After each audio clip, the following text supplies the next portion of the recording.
Morning, welcome back to my YouTube channel. I hope ಎಲ್ಲರೂ ಚೆನ್ನಾಗಿದ್ದೀರಾ ಅಂತ ಭಾವಿಸ್ತೀನಿ. ನಾನು ಕೂಡ ತುಂಬ ಚೆನ್ನಾಗಿದ್ದೀನಿ.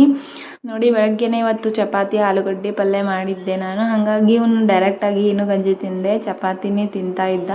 ಅವನಿಗೆ ಹಾಕ್ಕೊಟ್ಟಿದ್ದೆ, ಹಾಗಾಗಿ ತಿಂದಿದ್ದ, ಆಲ್ಮೋಸ್ಟ್ ತಿಂದಿದ್ದ. ಇನ್ನೂ ಸ್ವಲ್ಪ ಜಾಸ್ತಿ ತುರ್ಕೊಂಡ್ಬಿಟ್ಟು ನೋಡಿ ಯಾವ ಥರ ಉಗುಳ್ಬಿಟ್ಟ. ಇವಾಗ ಅವನಿಗೆ ಕೊಟ್ಟರೆ ಆಲ್ಮೋಸ್ಟ್ ಇವಾಗ ತಾನೇ ತಿಂತಾ ಇರ್ತಾನೆ. ಯಾವಾಗ್ಲೂ ಹಾಕ್ಕೊಡು, ನಾನೇ ತಿಂತೀನಿ ಅಂತ. ಚಪಾತಿ ರೊಟ್ಟಿ ಏನಾದರೂ ಮಾಡಿದರೆ ಈ ಥರ ಪ್ಲೇಟಲ್ಲಿ ಹಾಕ್ಕೊಟ್ಬಿಡ್ತೀನಿ, ಅವನೇ ತಿಂತಾನೆ. ಸೊ ಊಟ ಮಾಡಿದ್ನಲ್ವ, ನೀರು ಕುಡಿಲಿಕ್ಕೆ ಅಂತ ಅಡುಗೆ ಮನೆಗೆ ಬಂದ. ನೀರು ಕುಡ್ದಿದ್ದಾಯಿತು. ಇವಾಗ ತುಂಬ ನೀರು ಕುಡಿದ್ಬಿಡ್ತಾನೆ ಒಂದೊಂದ್ಸಲ. ಸ್ವಲ್ಪ ಅರ್ಧಂಬರ್ಧ ಚಪಾತಿ ತಿಂದಿದ್ನಲ್ವ, ಹಾಗಾಗಿ ಇನ್ನೂ ಸ್ವಲ್ಪ ಅರ್ಧ ಚಪಾತಿನ ಹಾಲಲ್ಲಿ ನೆನೆಹಾಕಿ ಇಟ್ಟಿದ್ದೆ ನಾನು, ಆಮೇಲೆ ತಿನ್ನಿಸಿದ್ರಾಯ್ತು ಅಂತ. ಇವಾಗ ನೋಡಿ ಬರೀ ನೀರೇ ಕುಡಿದು ಹೊಟ್ಟೆ ತುಂಬಿಸ್ಕೊಳ್ತಾ ಇದ್ದಾನೆ. ತುಂಬ ನೀರು ಕುಡಿತಾ ಇದ್ದಾನೆ.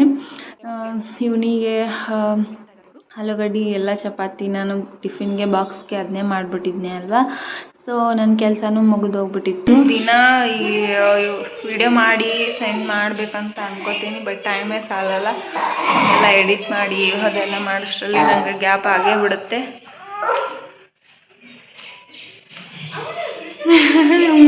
ತುಂಬ ನೀರು ಕುಡಿದ್ಬಿಟ್ಟ. ನೋಡಿ ಹೆಂಗೆ ಮಾಡ್ತಿದ್ದಾನೆ. ಹೊರಗಡೆ ಏನಾಯ್ತಪ್ಪು ಮತ್ತೆ ಅವ್ರ ಪಪ್ಪ ಹೋದ್ರು, ಅದನ್ನೇ ನೋಡ್ಕೋತಾ ನಿಂತಿದ್ದ. ಹೊರಗಡೆನೇ ಬರಬೇಕು ಅಂತಾನೆ ಅವನಿಗೆ. ಒಳಗಡೆನೇ ಆಟ ಆಡೋಕ್ಕೆ ತುಂಬ ಬೇಜಾರಾಗ್ಬಿಡುತ್ತೆ ಅಲ್ವಾ. ಯಾವಾಗ್ಲೂ ಒಳಗಡೆ ಅಂದರೆ ಯಾರಿಗಾದ್ರೂ ಬೇಜಾರಾಗೋದೇ ಅಲ್ವಾ.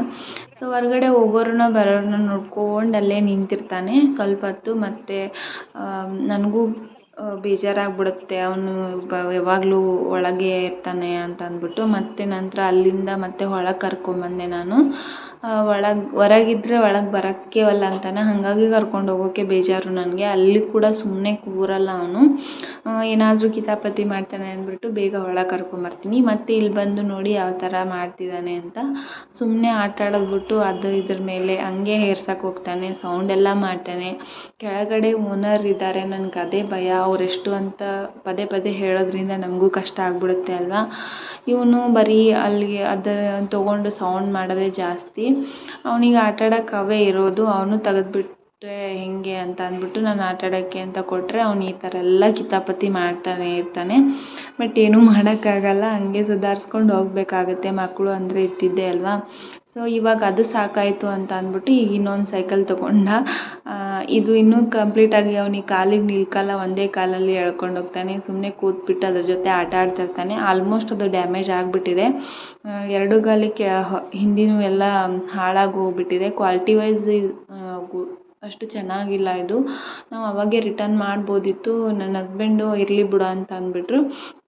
ಸೊ ಹಾಗಾಗಿ ಏನು ಸುಮ್ಮನೆ ಆಗಿಬಿಟ್ಟೆ. ನೆಕ್ಸ್ಟ್ ನಾನು ಇವಾಗ ಟಿಫಿನ್ ಮಾಡಬೇಕು ಅಂತ ಅಂದ್ಬಿಟ್ಟು ನನಗೋಸ್ಕರ ಟಿಫಿನ್ ಚಪಾತಿ ಹಾಕ್ಕೊಂಡು ಬಂದು ನಾನು ಕೂತಿದ್ರೆ ಇವನು ತನಗೂ ಬೇಕು ಅಂತ ಶುರು ಮಾಡಿಬಿಟ್ಟ.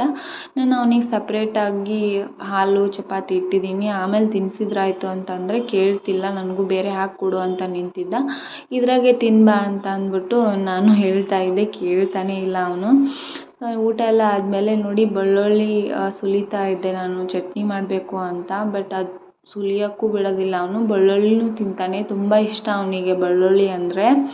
ಹಾಗಾಗಿ ಹಸಿದೇ ತಿಂತಾನೆ. ಹಸಿದೇನು ತಿಂತೀಯಾ, ಹಸಿದು ಬೇಡ, ಸ್ವಲ್ಪ ಬೆಚ್ಚಗೆ ಮಾಡಿಕೊಡ್ತೀನಿ ಅಂದ್ಬಿಟ್ಟು ಸ್ವಲ್ಪ ಬೆಚ್ಚಗೆ ಮಾಡಿ ತೊಗೊಂಬಂದು ಸುಲಿದು ಕೊಡ್ತಾ ಇದ್ದೆ.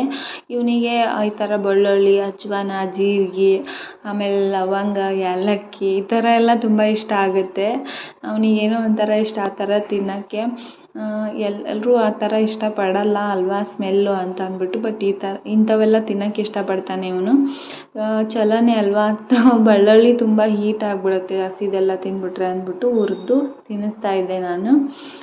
ಖುಷಿ ಆಗುತ್ತೆ ಈ ಥರ ತಿಂದರೆ. ಹಣ್ಣು ಈ ಥರ ಹೆಲ್ತಿಯಾಗಿರೋ ಫುಡ್ ಮಕ್ಕಳು ತಿಂದರೆ ತುಂಬ ಇಷ್ಟ ಆಗಿಬಿಡುತ್ತೆ ಅಲ್ವಾ ನಮಗೂ. ಸೊ ಅದೆಲ್ಲ ಆದಮೇಲೆ ಸ್ವಲ್ಪ ಹೊತ್ತು ಮಕ್ಕೊಂಡು ಎದ್ದ, ಜಳಕ ಗಿಳಕ ಎಲ್ಲ ಮಾಡಿ ಮತ್ತೆ ಊಟ ಮಾಡಿಸಿದ್ದೆ ನಾನು ಆಲ್ರೆಡಿ. ಮತ್ತು ಐಸ್ ಕ್ರೀಮ್ ಬೇಕಾ ಅಂತ ಅಂದ್ಬಿಟ್ಟು ಒಂದು ಸ್ವಲ್ಪ ಐಸ್ ಕ್ರೀಮ್ ಹಾಕ್ಕೊಟ್ಟಿದ್ದೆ.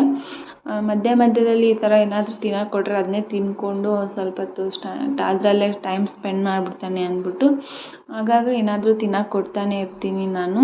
ಇವಾಗ ನೋಡಿ ಟಿ ವಿ ನೋಡ್ಕೊತ ತಿಂತಾ ಇದ್ದ ಐಸ್ ಕ್ರೀಮ್ನ. ನಂತರ ಮತ್ತೆ ನಾವು ಹೊರಗಡೆ ಹೋದ್ವಿ. ಹೊರಗಡೆ ಹೋದರೆ ಏನು ಮಾಡಿದ್ದಾನೆ, ತನ್ನ ಬೂಟ್ ತೊಗೊಂಡು ಕೆಳಗೆ ಹೋಗ್ತಿದ್ದಾನೆ. ಇವನ ಐಡಿಯಾ ಏನು ಅಂದರೆ, ಕೆಳಗಡೆ ಹೋಗಿದ್ರೆ ಕೆಳಗಡೆ ಹೋಗ್ತಾಳೆ ಅಮ್ಮ, ಅಲ್ಲೇ ನಾನು ಹೋಗ್ಬೋದು ಅನ್ನೋ ಐಡಿಯಾದಿಂದ ಪ್ರತಿ ಸಲ ಹೊರಗೆ ಹೋದಾಗ ಅವನ ಬೂಟ್ ಒಗೆಯೋದು, ಅವ್ರ ಪಪ್ಪನ ಚಪ್ಪಲಿ ಒಗೆಯೋದು ಇವೆಲ್ಲ ಮಾಡ್ತಿರ್ತಾನೆ. ಇವಾಗ ಅವನಿಗೆ ಹೇಳಿದೆ ನಾನು, ಬಾ ನೀ ಅಂತಂದರೆ ಬರೋಕ್ಕೆ ತಯಾರಿಲ್ಲ, ಅಲ್ಲಿ ಐತಂದರೂ ಕೇಳಿಲ್ಲ, ತಾನೇ ತೊಗೊಂಬರ್ತೀನಿ ಅಂತಂದ್ಬಿಟ್ಟು ಬೂಟನ್ನ ತೊಗೊಂಬರೋಕ್ಕೆ ಅಂತ ಹೋದ. ನೋಡಿ ಬೀಳ್ತಾ ಇದ್ದಾನೆ, ಮೆಲ್ಲಗೆ ಬಾ ಅಂತ ಹೇಳ್ತಾ ಇದ್ದೆ ನಾನು. ಮೇಲೆ ನೋಡ್ಕೊತ ಬರ್ತಾನೆ, ಮುಂದೆ ನೋಡಲ್ಲ. ನಡಿಬೇಕಾದ್ರೂ ಹೀಗೆ ಮಾಡ್ತಾನೆ, ಮುಂದೆ ನೋಡ್ದೇನೆ ಹಾಗೆ ಓಡ್ತಾ ಇರ್ತಾನೆ. ಹೀಗಾಗಿ ತುಂಬ ಸಲ ಬೀಳ್ತಾನೆ ಇವನು. ತಂದು ಮೇಲಿಟ್ಟು ಮತ್ತೆ ಪೂರಾ ಮೇಲೆ ಬರೋಕ್ಕೆ ತಯಾರಿಲ್ಲ, ಅಲ್ಲಿಂದನೇ ಕೆಳಗೆ ಹೋಗ್ಬೇಕು ಅನ್ನೋ ಪ್ಲ್ಯಾನ್ ಅವನದು. ಮತ್ತು ನಾನು ಅವನ್ನ ಹೆಂಗಾದ್ರೂ ಮಾಡಿ ಒಳಗೆ ಕರ್ಕೊಂಬಂದೆ. ಒಳಗೆ ಕರ್ಕೊಂಬಂದಮೇಲೆ ಏನು ಮಾಡ್ತಿದ್ದಾನೆ ನೋಡಿ, ಆ ಕಡೆ ಮೇಲ್ಗಡೆ ಚಿಲ್ಕ ಹಾಕಿದರೆ ಆರಾಮ್ಸೆ ತೆಗಿತಾನೆ. ಮತ್ತು ನಾನು ಕೆಳಗಡೆ ಹಾಕಿದ್ರಿಂದ ತೆಗಿಲಿಲ್ಲ, ಅಲ್ಲಿದೆ ಅಂದಿದ್ದಕ್ಕೆ ಓಡಿ ಬಂದ.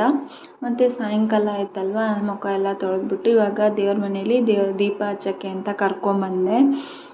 ಕರ್ಕೊಂಬಂದರೆ ಸಾಹೇಬ್ರು ತಾವೇ ಫಸ್ಟು ಹೋಗ್ಬಿಟ್ಟು ಏನು ಮಾಡ್ತಿದ್ದಾರೆ ಅಂದರೆ ನೋಡಿ, ಅದು ದೇವ್ರಿಗೆ ಹಚ್ಚೋದನ್ನ ಗಂಧ ತೊಗೊಂಡು ತಾನು ಎಲ್ಲ ಹಚ್ಕೊಳಗ ಹಣೆ ಎಲ್ಲ ಆಕಾರನ ತಪ್ಪಿಸ್ಕೊಂಡ್ಬಿಡ್ತಾನೆ.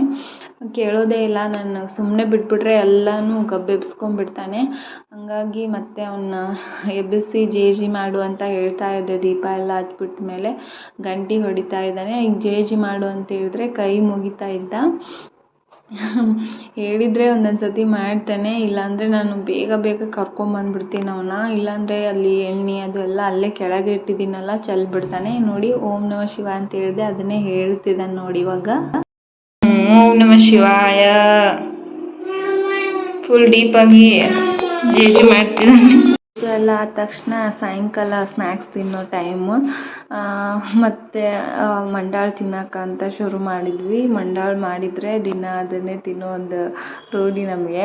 ಅವನಿಗೂ ಸ್ವಲ್ಪ ಹಾಕ್ಕೊಟ್ಟಿದ್ದೆ. ನನಗೆ ಹಾಗಲಕಾಯಿ ತಿನ್ನಬೇಕು ಅಂತ ತುಂಬಾ ಆಸೆ ಆಗಿತ್ತು. ಹಂಗಾಗಿ ನನ್ನ ಹಸ್ಬೆಂಡ್ಗೆ ಹೇಳಿಬಿಟ್ಟು ನನಗೋಸ್ಕರ ತೊಗೊಂಬರ್ರಿ ಅಂತೇಳಿ ತರಿಸ್ಕೊಂಡಿದ್ದೆ. ಅದು ಪಲ್ಯನೇ ಮಾಡೋಕ್ಕಾಗಿರಲಿಲ್ಲ. ಹಾಗಾಗಿ ಫ್ರಿಜ್ಜಲ್ಲಿ ಸುಮ್ಮನೆ ಇಟ್ಟಿದ್ದೆ ಅಂದ್ಬಿಟ್ಟು ಮಂಡಾಳು ತಿಂತಾಯಿದ್ದೆ. ಹಂಗೆ ಹೆಂಗಿದೆ ಅಂತ ಟೇಸ್ಟ್ ನೋಡಬೇಕು ಅಂದ್ಕೊಂಡು ತೊಗೊಂಡೆ. ತುಂಬ ಇಷ್ಟನೇ ಇರಲಿಲ್ಲ. ಹಂಗಾಗಿ ಮಂಡಾಳು ಜೊತೆ ತಿಂದರೆ ಹೇಗಿರುತ್ತೆ ಅಂತ ಹೊಸ ಟ್ರೈ ಮಾಡಿದೆ. ತುಂಬಾ ಟೇಸ್ಟ್ ಅನ್ನಿಸ್ತಾ ಇತ್ತು. ಒಂಥರ ಇಸ ಉಪ್ಪು ಖಾರ ಎಲ್ಲ ಮಂಡಾಳ ಜೊತೆ ತುಂಬ ಟೇಸ್ಟ್ ಅನ್ನಿಸ್ತಾ ಇತ್ತು. ನಾನು ತಿಂತಾ ಇದ್ನಲ್ವ, ಹಂಗಾಗಿ ನನ್ನ ಮಗನೂ ಕೂಡ ಬೇಕು ಅಂತ ಅಂದ್ಬಿಟ್ಟು ಅದನ್ನು ತೊಗೊಂಡ. ಅವನು ತಿಂತಾ ಇದ್ದೆ. ನಾನು ಇನ್ನು ದೊಡ್ಡವ್ರು ಏನು ಮಾಡ್ತೀವಿ ಅದನ್ನು ಚಿಕ್ಕವ್ರು ಮಾಡ್ತಾ ಇರ್ತಾರಲ್ವ, ಹಾಗಾಗಿ ಅವನು ಕೂಡ ತೊಗೊಂಡು ತಿಂತಾ ಇದ್ದ. ನೋಡ್ತಿರ್ಬೋದು ನೀವು. ಅವನು ಏನೇನೋ ಮಾತಾಡಿಕೊಂಡು ತಿಂತಾ ಇದ್ದ, ಏನೇನೋ ಸುದ್ದಿ ಹೇಳ್ತಾ ಇದ್ದ. ಹಾಗಲಕಾಯಿ ಆರೋಗ್ಯಕ್ಕೂ ತುಂಬ ಒಳ್ಳೆಯದಲ್ವ. ಇಷ್ಟ ಇರುತ್ತೆ ಅನ್ನೋದು ಬಿಟ್ಟರೆ ಅದು ಫ್ರೈ ಮಾಡ್ಕೊಂಡು ತಿಂದರೆ ತುಂಬಾ ಚೆನ್ನಾಗಿರುತ್ತೆ. ನನಗಂತೂ ತುಂಬ ಇಷ್ಟ.